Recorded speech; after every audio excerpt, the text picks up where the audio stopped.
So mga sangkay, tinapos na nga po ng iglesia yung kanilang malawakang rally sa Metro Manila. Pero may mensahe po sila mga sangkay na dapat pong malaman daw ng mga politiko.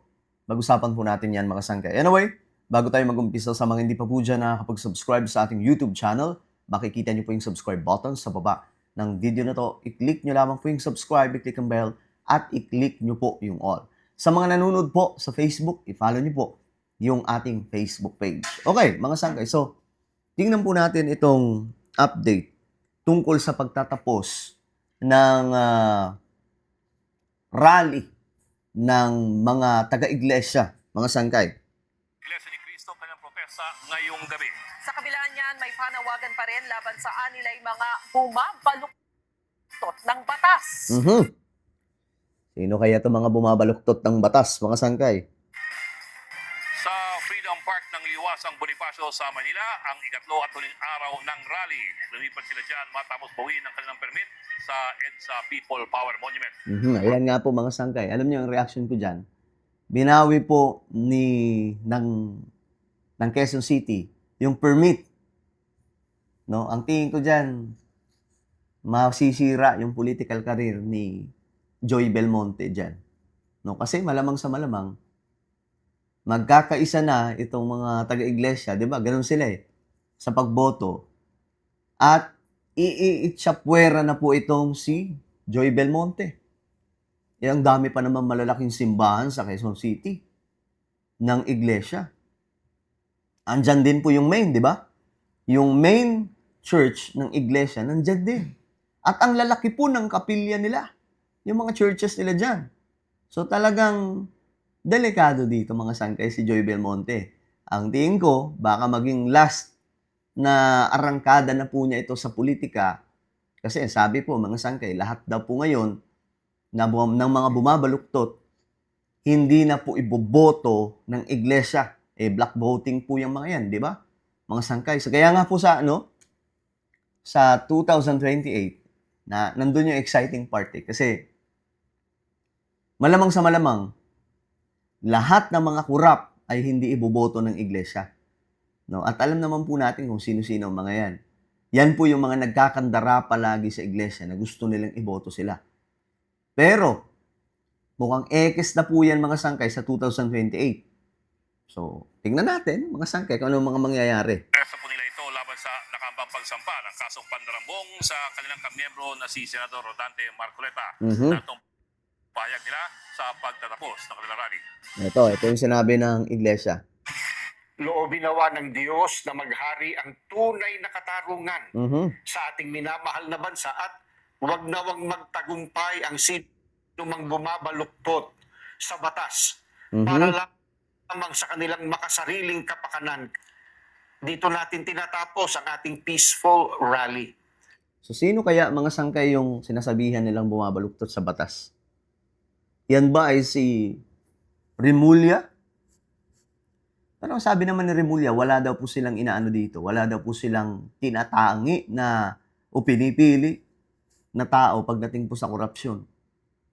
Pero ako, ito lang nagtataka lang ako kasi marami pong napangalanan mga sangkay na nangurap. Yung listahan, naalala nyo, after ng SONA ni PBBM, ang daming pasabog nun hanggang sa lumabas yung mga listahan ng mga kongresista na involved sa korupsyon. Pero, ni isang congressman, ngayon walang hinahabol. Diba, mga sangkay, wala pa po hinahabol. Sila ombudsman? Wala, mga sangkay. Hindi pa po natin nakita na may mga hinahabol sila. Ombudsman na mga kongresista. Senador, meron. Kaya nga lang, mukhang ligtas na po sila Joel at saka si Chis Escudero Diba, mga sangkay? Wala pa po. Yun ang sinasabi ko, mga sangkay, na kahit ako pro-government, pagdating sa korupsyon, hindi tayo pare-parehas. Kasi yung iba, pro-government, pero pagdating sa korupsyon, pagkakampi, hindi korap. Kahit na alam naman po natin na korap. Diba? Porket bumaliktad, okay na, lusot na, absuelto na sa kanila, pumapalakpak na yung tenga nila. Kaila Joel at kaila Chis Escudero. Di ba dapat panagutin lahat ng mga yan, mga sangkay, di ba? Nak ng tokwa. So, ito lang yung ano ko eh. Ako kasi talaga nag-observe ako. Sana may makulong na mga kongresista. Yung lahat ng involved. No? Lahat ng involved. Kasi, ang bihira, maglolokohan pa ba tayo dito? Alam ng mga Pilipino yun. Kasi nilabas yung listahan na yun. Napakaraming nakalista doon ng mga congressman na involved dito sa malawakang korupsyon na matagal na pong ginagawa. Kasi hindi lang po ito sa panahon ni PBBM, matagal na po itong panahon mga sangkay. Nagkataon lang na si PBBM yung nagdiin. Si PBBM ang nagtanggal ng kortina tungkol po doon sa malawakang korupsyon na matagal na pong nasa sistema ng bawat mga proyekto. So sana may mga mapakulong, mga sangkay. Kaya nga ako, tinatawag nila akong DDS na yun si sangkay kasi ganito. Guys, hindi ba porke, kumbaga, porke ba't nagsasalita, DDS na? Nagsasalita sa korupsyon? Mindset ba? Mindset, no? Just ayusin nyo yung mga mindset ninyo. Masyado na kayong sinaniban ng pagiging nasobrahan na o sa politika yung mga utak eh. Kapag ka may pinuna, nakakampi ni PBBM kasi napapansin na korap, DDS.